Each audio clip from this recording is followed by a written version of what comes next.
మీకు పింపుల్స్ ఉన్నాయా? అయితే ఈ ఫుడ్స్ అవాయిడ్ చేయండి.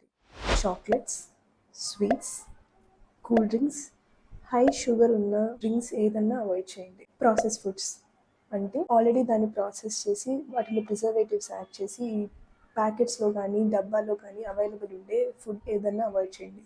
దాంట్లో మెయిన్గా అందరు ఎక్కువ తినేది చిప్స్. చైనీస్ ఫుడ్స్ ఏంటంటే ఈ మంచూరియన్, నూడిల్స్, ఎక్కువ సాస్ కానీ ఎక్కువ కలర్ వేసినవి కానీ అవాయిడ్ చేయండి. డీప్ ఫ్రైడ్ ఫుడ్స్, ఆయిల్లో బాగా డీప్ ఫ్రై చేసిన ఫుడ్ అంతా అవాయిడ్ చేయండి. అండ్ లాస్ట్, మైదాతో చేసిన ఆహార పదార్థాలు తీసుకోవద్దు. కొంతమందిలో మటుకు డైరీ ప్రోడక్ట్స్ కూడా పడవండి. డైరీ ప్రోడక్ట్స్ అంటే పాలు నుంచి తీసినవి, పాలు, పెరుగు, మజ్జిగ, పన్నీర్, చీజ్ ఇలాంటివి కూడా పడవు.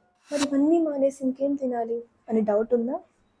ఫ్రెష్ ఫ్రూట్స్ తినండి, అన్ని రకాల కూరగాయలు తినచ్చు, ఆకుకూరలు తినండి, స్కిన్లెస్ చికెన్ తినచ్చు, మంచినీటి చేపలు తినచ్చు, సీడ్స్ తినచ్చు, sunflower seeds, pumpkin seeds, chia seeds, flax seeds. ఆడవాళ్ళు అయితే చియా సీడ్స్, ఫ్లాక్స్ సీడ్స్ కొంచెం మితంగా తీసుకోండి.